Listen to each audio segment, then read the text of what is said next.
এসে দাঁড়িয়েছিল, নির্যাতিত রাজনৈতিক দলগুলো দাঁড়িয়েছিল, বিশ্ববিদ্যালয়ের শিক্ষকরা দাঁড়িয়েছিল। যখন এই আন্দোলনকে দমন করার জন্য আমরা আকাশে হেলিকপ্টার দেখেছি, আপনারা দেখেছেন? এই ছাত্রদের বৈষম্য বিরোধী আন্দোলন দমন করবার জন্য হেলিকপ্টার থেকে সাউন্ড গ্রেনেড নিক্ষেপ করা হয়েছিল। তারা বলেছে রোদের মধ্যে নাকি পানি ছিটিয়েছিল সহযোগিতা করার জন্য। আপনারা জানেন এই আন্দোলনে শুধু শিক্ষক নয়, পেশাজীবীরা নয়, দেশবাসী নয়, এই আন্দোলনে মা তার ছোট সন্তানকে কুলে নিয়ে রাজপথে চলে গিয়েছিল। এটা আপনারা দেখেছেন। হাজারেরও বেশি শহীদ হয়েছে এই বৈষম্য বিরোধী ছাত্র আন্দোলনে। আমি জানি না শেষ পর্যন্ত শহীদের সঠিক সংখ্যা বের করা সম্ভব হবে কিনা। অনেক লাশ কুকুর মারা গেলে যেভাবে ঠেলে ফেলে দেবে না, সেই ধরনের নিক্ষেপ করে করে বিভিন্ন ঠেলা গাড়িতে ট্রাকে তুলে কোথায় গিয়ে নিয়ে পুড়িয়ে ফেলা হয়েছে, এটা হয়তো আমরা জানতেও পারবো না। আমাদেরকে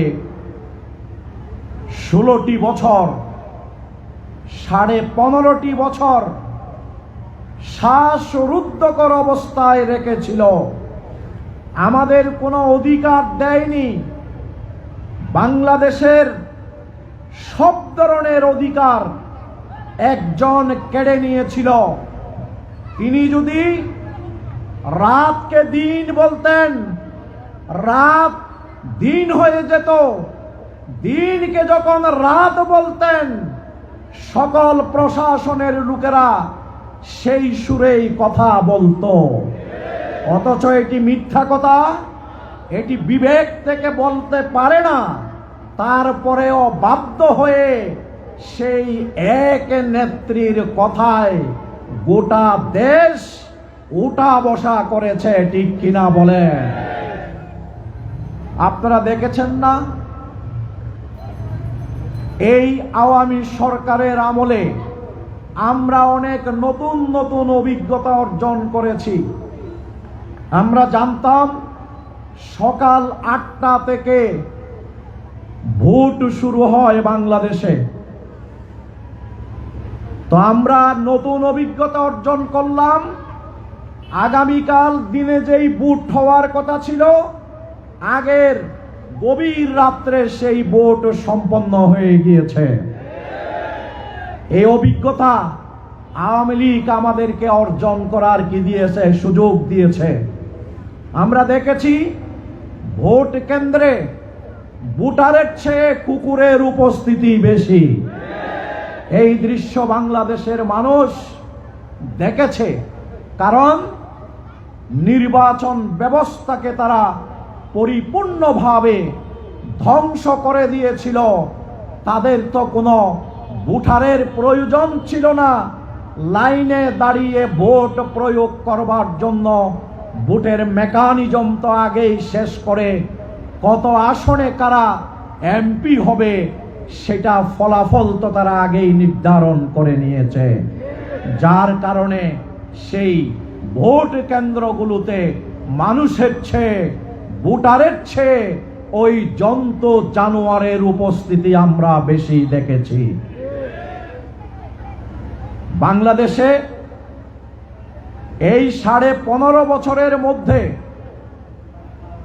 যেই সকল নতুন ভোটার হয়েছে, যারা এর আগে ভোটার ছিল না, তারা কিভাবে ভোট প্রয়োগ করতে হয়, ব্যালট পেপার কিরকম, ভোটের বাক্স কিরকম, এই অভিজ্ঞতা অর্জন করা তাদের পক্ষে সম্ভব হয়নি। এইভাবে যখন মানুষের অধিকারকে হরণ করা হয়, মানুষের কণ্ঠকে রোধ করে দেয়া হয়, তার বাক স্বাধীনতা হরণ করা হয়, ভোটাধিকার হরণ করা হয়, গণতন্ত্র হরণ করা হয়, মানবাধিকার হরণ করা হয়। মানুষ যখন সব কিছু থেকে বঞ্চিত হয় তখন মানুষ সংগ্রামী হয়ে যায়, সংগ্রাম করতে বাধ্য হয়। আমাদের ওই ছোট ছোট সন্তানরা তারা কি কোটা প্রথা বাতিল করার দাবি জানিয়েছিলেন? না, কোটা প্রথা বাতিল করার দাবি তারা জানাননি। তারা জানিয়েছিল এই কোটা প্রথায় বৈষম্য আছে, এই বৈষম্য কোটা প্রথা থেকে দূর করতে হবে, এই দাবি জানিয়েছিল। এবং এই ছাত্রদের আন্দোলনকে তিরস্কার করা হয়েছে। মন্ত্রীরা বিভিন্ন ধরনের এই ছাত্রদের আন্দোলন নিয়ে কমেন্ট করেছে, বিভিন্ন ধরনের হাস্যরস করেছে। অবশেষে যেই তকমা দিয়ে বাংলাদেশের মানুষকে বোকা বানানোর চেষ্টা করা হয়েছিল, শেষ পর্যন্ত বলল, এত কথা বলার পরেও এই ছেলেরা যারা আন্দোলন বন্ধ করছে না তারা সকলেই রাজাকারের নাতিপুতি, এই কথা শেষ পর্যন্ত বলেছিল।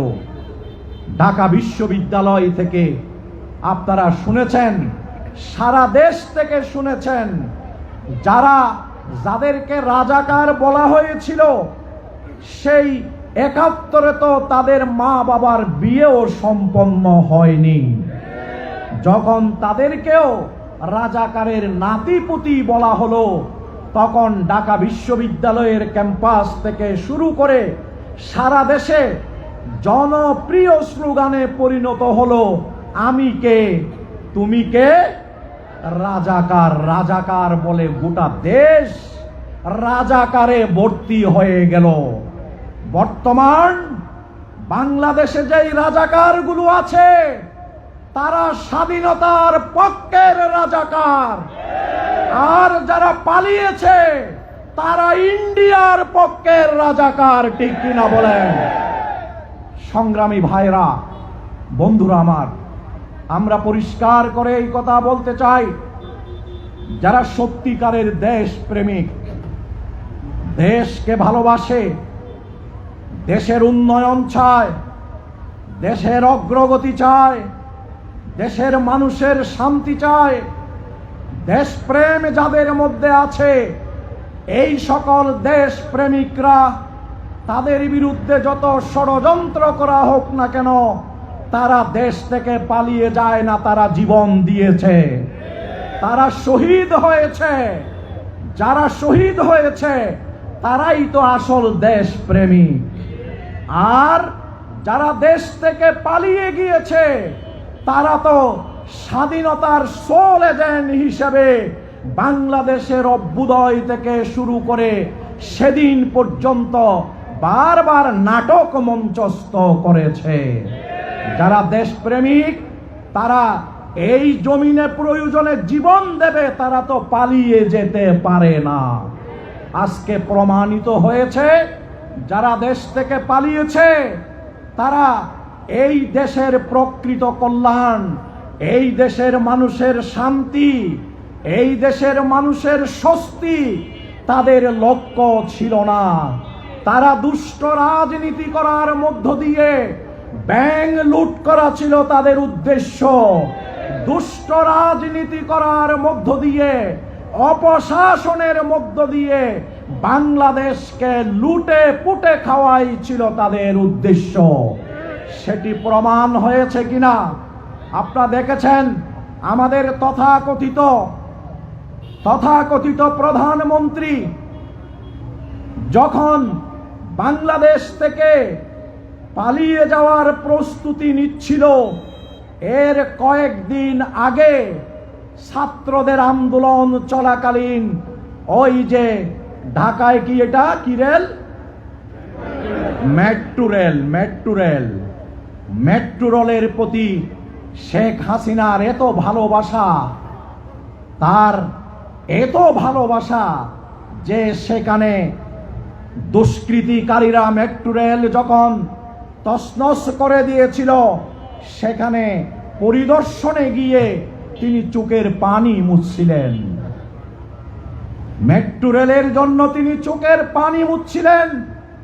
আর অন্তর্বর্তীকালীন সরকারের বর্তমান প্রধান, চট্টগ্রামের হাটহাজারীর কৃতি সন্তান, তিনি বাংলাদেশে আসার পর, দায়িত্ব নেয়ার পর সর্বপ্রথম চলে গিয়েছিলেন ওই রংপুরের শহীদের বাড়িতে। তিনি শহীদের বাড়িতে চোখের পানি ছেড়ে দিয়েছিলেন। আর এই মেট্রো রেলের প্রতি তিনি এত আসক্ত ছিলেন, তিনি বলেছিলেন সেদিন মেট্রো রেলের যেই ক্ষতি করা হয়েছে, এটি পুষিয়ে, এটি মেরামত করে, এটি পরিচালনা করবার জন্য 200 কোটি টাকার প্রয়োজন হবে। আর অন্তর্বর্তীকালীন সরকারের সংশ্লিষ্ট মন্ত্রণালয় থেকে এই মেট্রো রেল মেরামত করা হয়েছে, এটিকে সচল করা হয়েছে। যারা বলেছিল 200 কোটি টাকার প্রয়োজন হবে, সেখানে 1,38,00,000 টাকা দিয়ে মেরামত কাজ সম্পন্ন হয়েছে। তাহলে কোন জায়গায়, কিভাবে, কি পরিমাণ দুর্নীতি এবং লুটপাট করেছে, এই সর্বশেষ একটি উদাহরণ থেকে আমাদের বুঝতে কোনো কষ্ট হয় না। আপনাদের কষ্টার্জিত পয়সা, আপনাদের সন্তান সন্ততি যারা বাহিরের বিভিন্ন দেশে প্রবাসে ঘাম জরা পরিশ্রম করে রেমিটেন্স পাঠাচ্ছে, আজকে ব্যাংকগুলো টাকা শূন্য হয়ে গিয়েছে। আপনি 1 লক্ষ টাকার চেক নিয়ে গেলে প্রথমেই ম্যানেজার সাহেব সরি করছেন, আমার লিকুইডিটি নেই, আমার ব্যাংকে অর্থ নেই, আমি সর্বোচ্চ অনেক কষ্ট করে আপনাকে 10,000 টাকা দিতে পারবো। 1 লক্ষ টাকার চেক নিয়ে আপনার বৈধ টাকা যখন দরকার তখন আপনি পাচ্ছেন না, তাহলে এই টাকাগুলো কোথায় গিয়েছে বাংলাদেশ থেকে? বাংলাদেশ ব্যাংকের গভর্নর বলেছেন শুধুমাত্র 5টি পরিবার 200 লাখ কোটি টাকা বাংলাদেশ থেকে নিয়ে গিয়েছে। শুধুমাত্র 5টি পরিবার।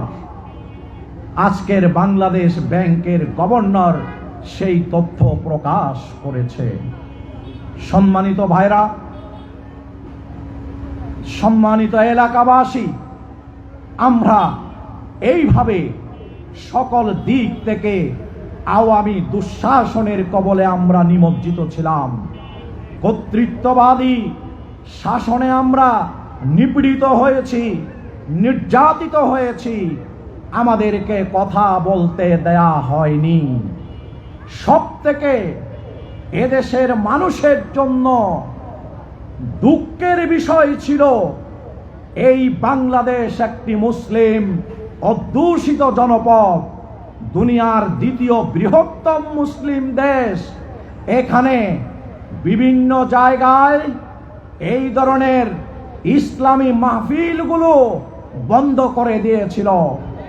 আল্লামা দেলোয়ার হোসেন সাইদির প্যারেডের তফসির মাহফিলে কি আপনারা যেতেন না? এখানে গাড়ি ভর্তি করে, নিজের টাকা খরচ করে হাজার হাজার মানুষ এই চট্টগ্রামের ঐতিহাসিক প্যারেড ময়দানে 5 দিন ব্যাপী যে তফসিরুল কোরআন মাহফিল হতো সেখানে যেত, এবং তফসিরুল কোরআন মাহফিলের প্রতিদিন, বিশেষ করে শেষ দিন, ডজনে ডজনেও মুসলিম তার কোরআনের কথায় আকৃষ্ট হয়ে ইসলাম গ্রহণ করার গৌরবময় দৃশ্য আমরা দেখেছি।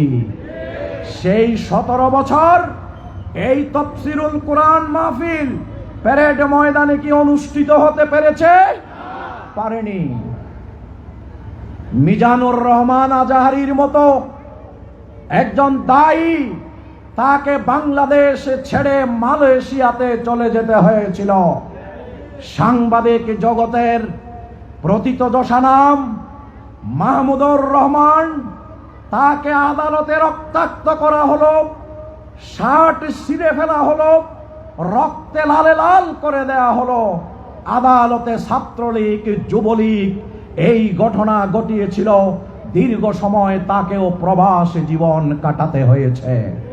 অথচ এই মাহমুদুর রহমান, তিনি শুধু সাংবাদিকতার জগতে নয়, তিনি বাংলাদেশের একজন মেধা হিসাবে যেই ভূমিকা, যেই লেখনী তিনি রাখতেন, সেটি দেশের জন্য ছিল কল্যাণকর।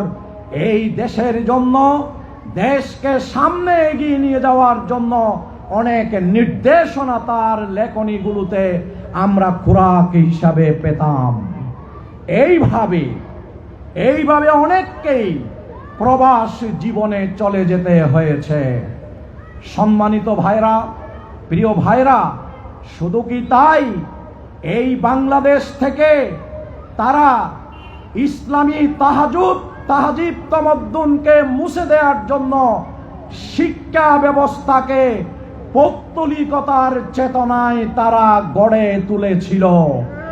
আমাদের সন্তানরা শিক্ষা প্রতিষ্ঠানে গিয়ে তাদেরকে শিক্ষক, শিক্ষিকা, ছাত্র ছাত্রী একসাথে তাদেরকে নাচতে হতো, নর্তন করতে হতো বাংলাদেশের মতো জায়গায়। তাহলে এই 15.5 বছর তারা বাংলাদেশকে কোথায় নিয়ে গিয়েছে? বাংলাদেশকে কোথায় নিয়ে যাওয়া তাদের টার্গেট ছিল, এটা মানুষের কাছে পরিষ্কার হয়ে গিয়েছে। আপনারা তো যেদিন শেখ হাসিনা পদত্যাগ করে ভারতে পালিয়ে যাচ্ছিল, তার আগের দিনও আপনারা বিশ্বাস করতে পারেননি যে এই ধরনের জগদ্দল পাথর, এই ধরনের স্বৈরাচারিণী যত আন্দোলন হোক, এর পরেও তো সে ক্ষমতা ছাড়বে না, এটাই বাংলাদেশের মানুষ মনে করেছিল। কিন্তু মহান রব্বুল আলামিন দেখেছেন, মহান রব্বুল আলামিন হাজার হাজার মজলুমের চোখের কান্না দেখেছেন, চোখের পানি দেখেছেন। হাজারো শহীদের লাশ এই জমিনে পড়ে গিয়েছে, এটি রব্বুল আলামিন দেখেছেন। রব্বুল আলামিন দেখেছেন তথাকথিত মানবতার বিরুদ্ধে অপরাধের দোয়া তুলে এই জমিনে অনেক উচ্চ পর্যায়ের আলেমে দ্বীন, অনেক প্রাজ্ঞ রাজনীতিবিদ, বাংলাদেশ জামাত ইসলামের আমির শহীদ মাওলানা মতিউর রহমান নিজামীর মতো এই দরবেশ টাইপের মানুষটিকেও ফাঁসির মঞ্চে ঝুলিয়ে হত্যা করা হয়েছে। আমি এই মাওলানা নিজামী ভাইকে ছাত্র জীবন থেকে, কাছের থেকে অনেক দেখার সুযোগ পেয়েছি। তিনি কখনো মেজাজি হতে আমি দেখতে পাইনি। তিনি কোনো মানুষকে একটু গরম হয়ে মেজাজ দেখিয়ে কথা বলার পর্যন্ত তার অভ্যাস ছিল না, এত বড় দায়িত্বশীল হওয়ার পরেও। সেই ধরনের মাওলানা মতিউর রহমান নিজামীর মতো ব্যক্তিকে এই সরকার তথাকথিত মানবতার বিরুদ্ধে অপরাধের সেই মিথ্যা অভিযোগ এনে ফাঁসির মঞ্চে ঝুলিয়ে দুনিয়া থেকে বিদায় করেছে। শহীদ আলী হাসান মোহাম্মদ মুজাহিদকে এইভাবে দুনিয়া থেকে বিদায় করেছে। শহীদ কামরুজ্জামানকে বিদায় করেছে। শহীদ আব্দুল কাদের মোল্লাকে ফাঁসির কাস্টে ঝুলিয়েছে। বাংলাদেশের জাতীয় অর্থনীতিতে যিনি অনেক গুরুত্বপূর্ণ অবদান রেখেছিলেন, শহীদ মীর কাসেম আলীকে ফাঁসির কাস্টে ঝুলিয়ে দুনিয়া থেকে বিদায় করে দিয়েছে। তাদের উদ্দেশ্য কি ছিল? তাদের উদ্দেশ্য ছিল জামাত ইসলামের এই শীর্ষ নেতাদেরকে যদি এইভাবে হত্যা করা হয়, জামাত ইসলামী মাঠ ছেড়ে দিয়ে ঘরে ঢুকে যাবে এবং মানবতার বিরুদ্ধে অপরাধের জন্য তাদের বিচার করা হয়েছে। এই জন্য বাংলাদেশের জনগণ এই দলকে প্রত্যাখ্যান করবে। এই উদ্দেশ্যেই মিথ্যা অভিযোগে তার পিতা যুদ্ধ অপরাধের এই ইস্যু সেটেল করে গিয়েছেন। নন ইস্যুকে ইস্যু বানিয়ে এই বাংলাদেশের সম্পদ নয়, গোটা মুসলিম উম্মার সম্পদ, এই শীর্ষ নেতৃবৃন্দকে তারা হত্যা করেছিল। মনে করেছিল ভয় পেয়ে আমরা ঘরের ভিতরে ঢুকে যাব। মনে করেছিল বাংলাদেশের মানুষ এই দলকে ঘৃণা ভরে প্রত্যাখ্যান করবে। 15.5 বছরের ব্যবধানে এসে আজ বাংলাদেশের রাজনীতিতে আওয়ামী লীগই সব থেকে বেশি নিকৃষ্ট দলে পরিণত হয়েছে, সব থেকে বেশি ঘৃণিত দলে পরিণত হয়েছে, জনগণ থেকে বিচ্ছিন্ন দলে পরিণত হয়েছে। সংগ্রামী ভাইরা, তারা আমাদের উপর 15.5 বছর 16 বছর একটানা নির্যাতন করে আমাদেরকে 17 মিনিট আমাদের কাছ থেকে বিরত রাখতে পারেনি। আওয়ামী লীগের 16 বছরে আপনারা কি কোরআন পড়া ছেড়ে দিয়েছিলেন? জামাত ইসলামীর লোকদের কাজ কি কোরআনকে অধ্যয়ন করা, ঠিক কিনা বলেন? আপনারা কি নামাজ পড়া ছেড়ে দিয়েছিলেন? ইসলামী আন্দোলনের কর্মীদের কাজ কি প্রশান্ত চিত্তে সালাত আদায় করা?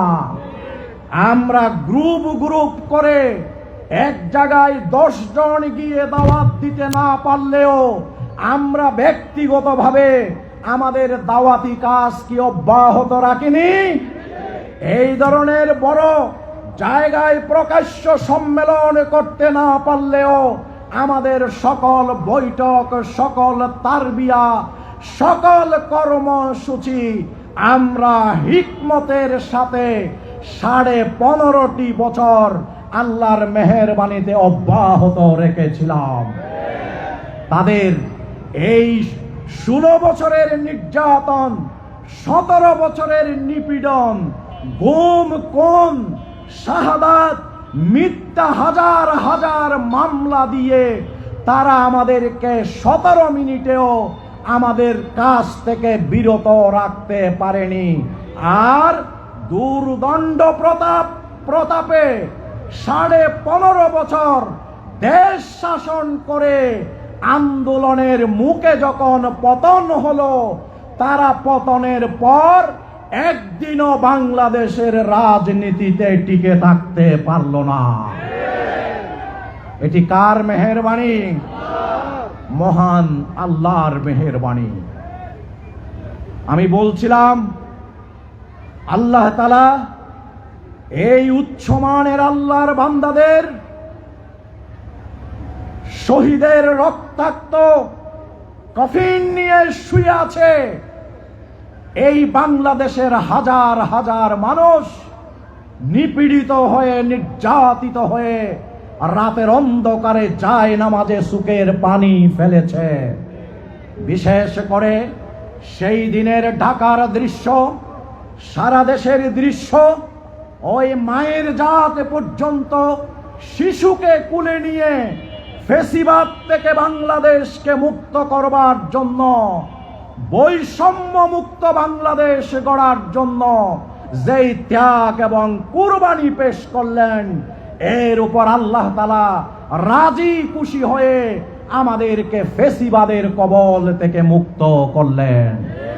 সম্মানিত ভাইরা, আজকে পরিবর্তিত যেই বাংলাদেশ ইতিবাচক ধারায় অগ্রসর হচ্ছে, শান্তির ধারায় অগ্রসর হচ্ছে, গণতান্ত্রিক ধারায় অগ্রসর হচ্ছে, এই বাংলাদেশের এই অভিযাত্রাকে বাধাগ্রস্ত করবার জন্য এই 15.5 বছরে আওয়ামী লীগের ফ্যাসিবাদের যেই ডালপালা কোটি কোটি টাকা বিনিয়োগ করে অন্যায়ভাবে বিভিন্ন জায়গায় বসিয়েছে, তারা আবারও অপচেষ্টা করছে। এই অপচেষ্টা বাংলাদেশের মানুষকে রুখে দিতে হবে। অন্তর্বর্তীকালীন এই সরকারের নেতৃত্বে চিরজীবনের জন্যে এক নেতার এক দেশ থেকে বাংলাদেশকে হেফাজত করতে হবে। এই দেশ কোনো নেতার দেশ নয়, এই দেশ বাংলাদেশের 18 কোটি জনগণের দেশ। আমরা 18 কোটি জনগণের দেশের চিত্র তৈরি করতে চাই, আমরা অবকাঠামো তৈরি করতে চাই, আমরা সংস্কার করতে চাই, যাতে করে আর কোনো ডিক্টেটর, আর কোনো বাকশাল, আর কোনো অপশাসক বাংলাদেশের রাজনীতিতে যাতে জায়গা করতে না পারে। এই জন্য দেশবাসীকে অত্যন্ত সজাগ এবং সচেতন থাকতে হবে। সংগ্রামী ভাইসব, যখনই আল্লাহর দ্বীনের কথা বলার একটু পরিবেশ হয়েছে, আল্লাহর কোরআনের কথা বলার একটু পরিবেশ হয়েছে, আমরা দেখতে পাচ্ছি ঢাকা বিশ্ববিদ্যালয়ের মতো জায়গায় সিরাতুন নবী সাল্লাল্লাহু আলাইহি ওয়াসাল্লাম মাহফিল অনুষ্ঠিত হতে, যেটি আমরা কল্পনাও করছিলাম না। এইভাবে আজকে বাংলাদেশের টেকনাফ থেকে তেতুলিয়া পর্যন্ত আমরা ইসলামের পক্ষে একটি গণজোয়ার লক্ষ্য করছি। পরওয়ারদিগারের জন্য তোমার কাছে আমরা আবার শুকরিয়া আদায় করছি। আলহামদুলিল্লাহ, তুমি বাংলাদেশের গতিপথকে পরিবর্তন করে দিয়ে এই বাংলাদেশকে নতুন করে গঠন করার সুযোগ তুমি সৃষ্টি করে দিয়েছ। আজকে জামাত ইসলামীর প্রতি বাংলাদেশের মানুষের আশা এবং প্রত্যাশা কমেছে নাকি বেড়েছে? বেড়েছে।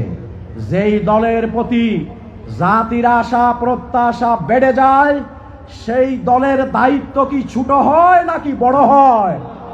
সেই দলের দায়িত্ব অনেক বড় হয়। আমি কথা শেষ করব। আমরা ইসলামী আন্দোলনের কর্মী। আমাদের মূল চাওয়া, আমাদের মূল টার্গেট, লাকাদ রাদিয়াল্লাহু আনিল মুমিনিনা ইয ইউবাইউনাকা তাহতাশ শাজার। ওই গাছের নিচে যারা বায়াত গ্রহণ করছিলেন, ওই বায়াত গ্রহণ করার দৃশ্য দেখে কে রাজি হওয়ার ঘোষণা দিয়ে দিলেন? মহান রব্বুল আলামিন রাজি হওয়ার ঘোষণা দিয়ে দিলেন ওই সকল মুমিন যারা ওই গাছের নিচে আল্লাহর রসুলের কাছে দ্বীন বিজয়ের জন্য, বৈষম্য বিরোধী সমাজ গঠনের জন্য, শোষণ মুক্ত দুর্নীতি মুক্ত সমাজ গঠন করার জন্য, দ্বীন বিজয়ের জন্য যারা বায়াত গ্রহণ করছিলেন, আল্লাহ বললেন আমি তাদের উপর রাজি খুশি হয়ে গেছি। আজকে আমরা যারা ইসলামী আন্দোলনের কর্মী হিসেবে নিজেদেরকে দাবি করছি, নিজেদেরকে প্রকাশ করছি, আমাদের সকল কর্ম তৎপরতার কেন্দ্রবিন্দু হবে, একমাত্র চাওয়া হবে মহান রব্বুল আলামিনকে সন্তুষ্ট করা। ইসলামী আন্দোলনের একজন কর্মীর মন্ত্রী হওয়া, এমপি হওয়া, চেয়ারম্যান হওয়া এসে আসল টার্গেট হতে পারে না।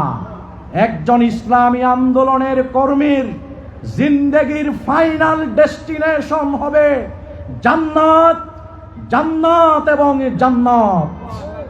আমরা জীবন দিই জান্নাতের জন্য, দুনিয়ায় প্রতিষ্ঠিত হওয়ার জন্য নয়। আমরা শাহাদাত বরণ করি আল্লাহর সন্তুষ্টির জন্য, মন্ত্রী হওয়ার জন্য, এমপি হওয়ার জন্য আমরা শাহাদাত বরণ করি না, আমরা জীবন দেই না। ইসলামী আন্দোলনের কর্মীদের আজকে শুধুমাত্র এই চাকচিক্য দেখে খুশি হলে চলবে না, মৌলিক জায়গা বুঝতে হবে ইসলামী আন্দোলনের কর্মীদের। আমাদের আসল টার্গেট আল্লাহর সন্তুষ্টির মাধ্যমে জান্নাত। এই জান্নাতে যদি পৌঁছতে হয়, আল্লাহর ঘোষণা হচ্ছে ওয়ালানাবলুওয়ান্নাকুম বিশাইইম মিনাল খাউফি ওয়াল জুউ ওয়া নাকসিম মিনাল আমওয়ালি ওয়াল আনফুসি ওয়াস সামারাত ওয়াবাশশিরিস সাবিরিন। কোরআন শরীফের এই আয়াতের সম্মুখীন আমরা যদি জান্নাতে পৌঁছতে চাই, আমাদেরকে হতে হবে। আল্লাহর কোরআনের ঘোষণা হচ্ছে আম হাসিবতুম আন তাদখুলুল জান্নাহ ওয়ালাম্মা ইয়ালামিল্লাহুল লাযিনা জাহাদু মিনকুম ওয়া ইয়ালামাস সাবিরিন। এই আয়াতের সম্মুখীন আমাদেরকে হতে হবে। নবী মুহাম্মদুর রাসূল সাল্লাল্লাহু আলাইহি ওয়াসাল্লাম শুধুমাত্র নামাজ পড়ে যদি জান্নাত পেতেন, রোজা রেখে যদি জান্নাত পেতেন, ব্যক্তিগত ইবাদত করে যদি জান্নাত পেতেন, তাহলে আপনারা দেখুন আমার নবীর জীবনে যত রোজা রেখেছেন, আমরা কি রেখেছি সেই পরিমাণ? আমার নবী কি কোনোদিন তাহাজ্জুদ মিস করেছেন? কোনোদিন তাহাজ্জুদ মিস করেননি।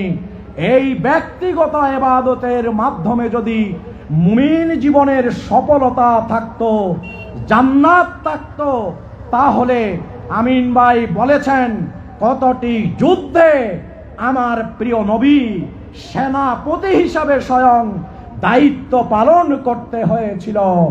যখন চতুর্দিক থেকে শত্রুরা তীর নিক্ষেপ করছিল, সাহাবীরা চতুর্দিকে মানব ডাল তৈরি করে আল্লাহর রসুলের গায়ে তীর বিদ্ধ হতে দেয়নি।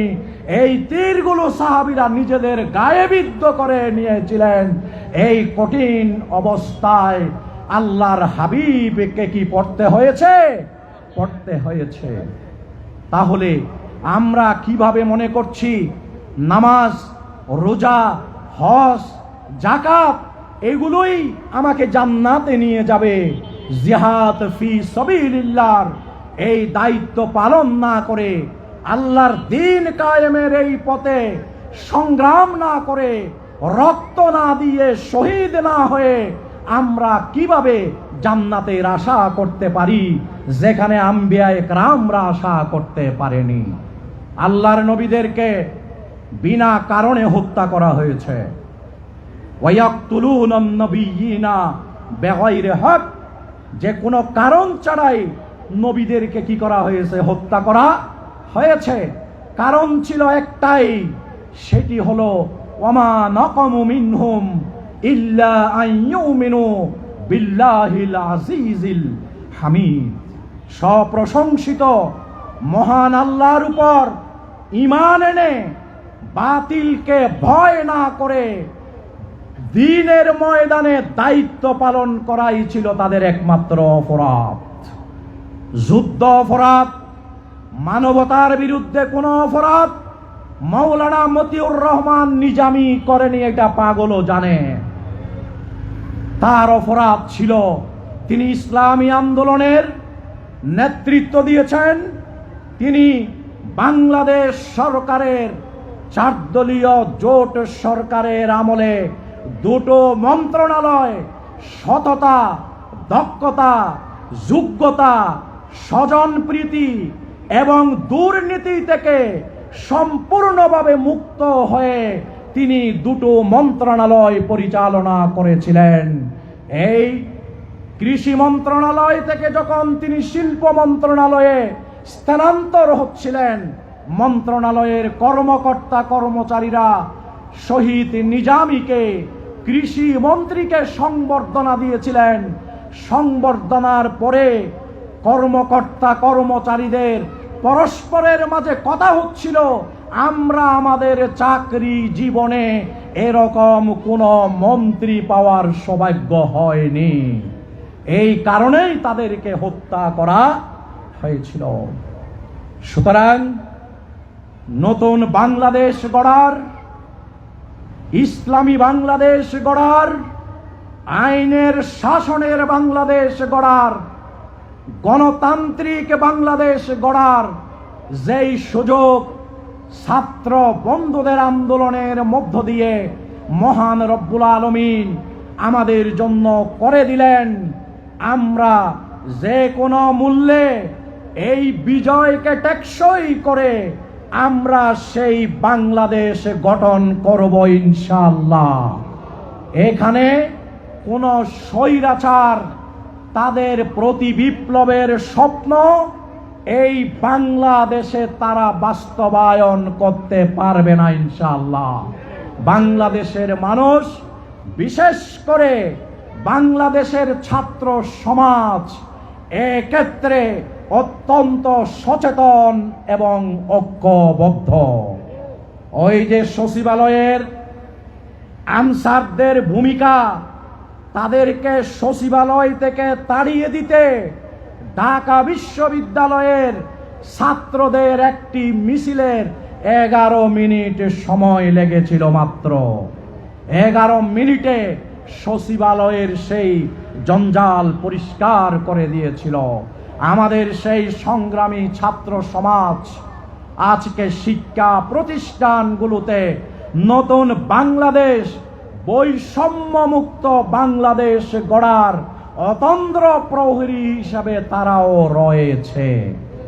সুতরাং আমি আজকে ইসলামী আন্দোলনের কর্মীদেরকে বলতে চাই, আমরা যদি সত্যিকার অর্থে বাংলাদেশের সংস্কার চাই, বৈষম্যমুক্ত বাংলাদেশ চাই, বাংলাদেশকে ইসলামী কল্যাণ রাষ্ট্রে পরিণত করতে চাই, তাহলে ইসলামী আন্দোলনের প্রতিটি কর্মীকে আমার প্রিয় নবী মুহাম্মদুর রাসূল সাল্লাল্লাহু আলাইহি ওয়াসাল্লাম বালক থাকা অবস্থায়, যুবক থাকা অবস্থায় যেভাবে সেই জাহেলি সমাজ থেকে স্বীকৃতি লাভ করেছিলেন, আলামিনের আসাদিকের স্বীকৃতি তিনি লাভ করেছিলেন, তখন তো তিনি নবুয়ত পাননি, তিনি তো যুবক মুহাম্মদ সাল্লাল্লাহু আলাইহি সাল্লাম।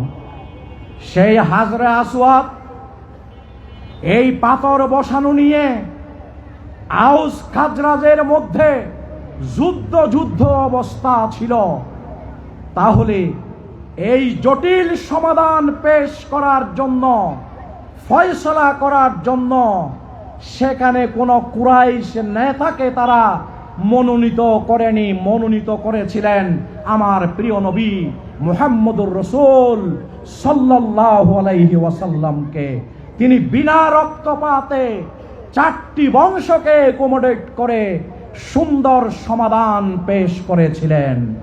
এইভাবে নবুয়ত লাভ করার পূর্বেই তিনি যেই আলামিনের আসাদিকের সমাজ নেতার স্বীকৃতি পেয়েছিলেন, আমাদেরকেও ক্ষমতায় যাওয়ার পূর্বে ইসলামী আন্দোলনের কর্মীদেরকে সমাজে ভূমিকা রেখে সেই স্বীকৃতি পেতে হবে।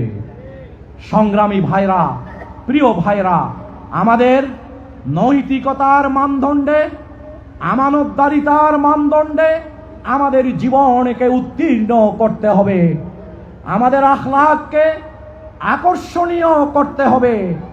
দাঈউল্লাহ হিসাবে আল্লাহর কোরআনে বর্ণিত দায়ীর বৈশিষ্ট্যগুলো আমাদেরকে অর্জন করতে হবে।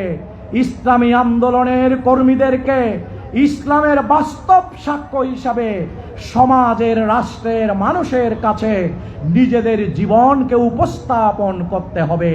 তাহলেই আমাদের হাতে এই দেশ সংস্কার হতে পারে, এই দেশে আল্লাহর দ্বীন বিজয়ী হতে পারে।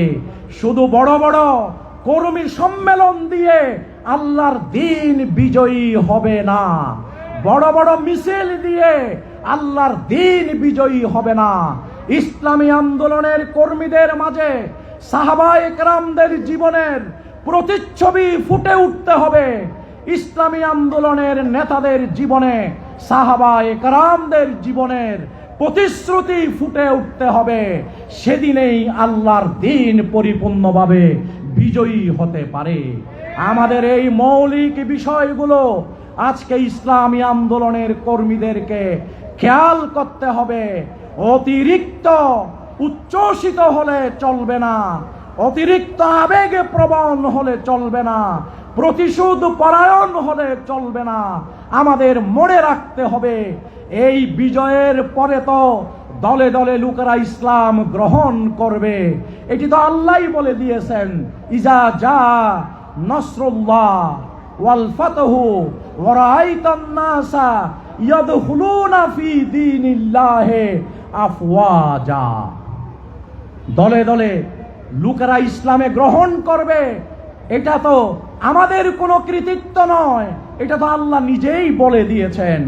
সামান্য একটু পরিবেশ পাওয়ার পর যেভাবে ইসলামের প্রতি, জামাত ইসলামীর প্রতি এদেশের জনগণ আকৃষ্ট হচ্ছে, আমরা যদি সত্যিকারের ইসলামী আখলাক নিয়ে, ইসলামী চরিত্র নিয়ে, ইসলামের সাক্ষ্যদাতা হয়ে যদি নিজেদেরকে সমাজে পেশ করতে পারি, ফাইনালি এই বাংলাদেশ মানুষের গড়া সকল তন্ত্র মন্ত্রকে প্রত্যাখ্যান করে এদেশের মানুষ ইসলামকে পার্লামেন্টে পাঠিয়ে দেবে, আল কোরআনকে পার্লামেন্টে পাঠিয়ে দেবে।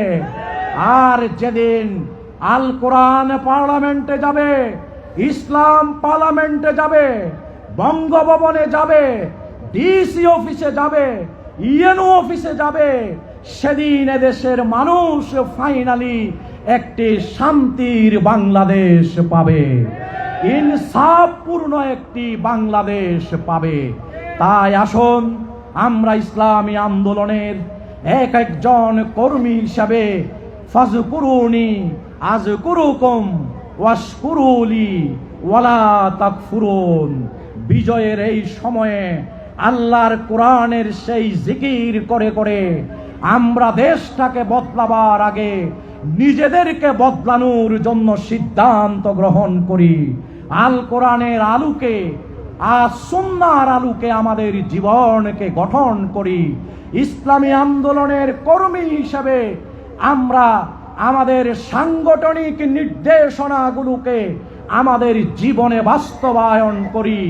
এই এলাকায় আমরা মজবুত সংগঠন গড়ে তুলি, ঘরে ঘরে আল্লাহর দ্বীনের আলো আমরা পৌঁছিয়ে দেই।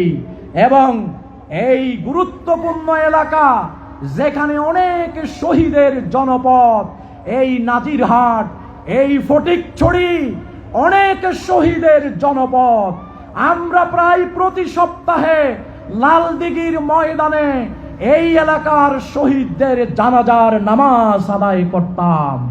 এই সকল শহীদরা এই জমিনে শুয়ে এই জমিনকে ইসলামের জন্য উর্বর করেছেন। আমরা ফটিকছড়ি থেকে, এই এলাকা থেকে পার্লামেন্টে কোরআনের প্রতিনিধি দেখতে চাই। আপনারা কি চান? আমরা এইভাবে বাংলাদেশের সকল জায়গা থেকে আল কোরআনের প্রতিনিধি পার্লামেন্টে আমরা দেখতে চাই। সেদিকেই বাংলাদেশকে আমাদের ধাবিত করতে হবে, সেই পথেই বাংলাদেশকে আমাদের নিয়ে যেতে হবে। তাই জামাত ইসলামী, ইসলামী ছাত্র শিবিরের, শ্রমিক কল্যাণের নেতা কর্মী ভাইদেরকে এই মৌলিক দিকে দৃষ্টি আকর্ষণ করে আল কোরআনের আলোকে নিজের জীবন গঠন করে চলার পথে আল কোরআনকেই আমার সার্বক্ষণিক সাথী হিসেবে গ্রহণ করে আমরা এই জনপদে দায়িত্ব পালন করি। মহান রবের কাছে আমি আমার বক্তব্যের পরিসমাপ্তিতে আরজি জানাই, রব্বুল আলামিন এই জমিনে শহীদ আব্দুল মালেক থেকে শুরু করে শহীদ মাওলানা মতিউর রহমান নিজামী থেকে শুরু করে এই বৈষম্য বিরোধী ছাত্র আন্দোলনের সহ যারা শহীদ হয়ে শুয়ে আছেন তাদেরকে সকলকে তুমি শাহাদাতের মর্যাদা দান করুন। এই জমিনকে ফেসিবাদ মুক্ত করতে যারা আহত হয়ে চিরজীবনের জন্য দুটো চক্ষু হারিয়েছে, একটি পা হারিয়েছে, পঙ্গুত্বের জীবন বরণ করেছে, তুমি তাদেরকে সবরে জমিল এখতিয়ার করবার তৌফিক এনায়েত করুন। এবং যারা এখনো আহত হয়ে হাসপাতালগুলোতে আজকে চিকিৎসাধীন আছে, তাদেরকে তুমি শেফায়ে আজেলায়ে কামেলা নসিব করো। সম্মানিত ভাইরা, এই এলাকা থেকে যেমন শত শত জনশক্তি কারাগারে নিক্ষিপ্ত হয়ে বছরের পর বছর জেল কাটিয়েছে, ব্যবসা বাণিজ্য হারিয়েছে, ফতুর হয়ে গিয়েছে, আমরা তাদের সকলের জন্য দোয়া করি, তাদেরকে আবার সামাজিক মর্যাদায় প্রতিষ্ঠিত হবার তৌফিক এনায়েত করুন। এবং আমরা ফাইনালি হে রব তোমার কাছে দোয়া করি, অসংখ্য শহীদের রক্তস্নাত এই জমিনকে তুমি তোমার দ্বীনের বিজয়ের জন্য কবুল করো। এই আরজি মহান রব্বুল আলামিনের কাছে রেখে আপনাদের সকলকে আন্তরিক মুবারকবাদ জানিয়ে এখানে আমি আমার কথা শেষ করছি।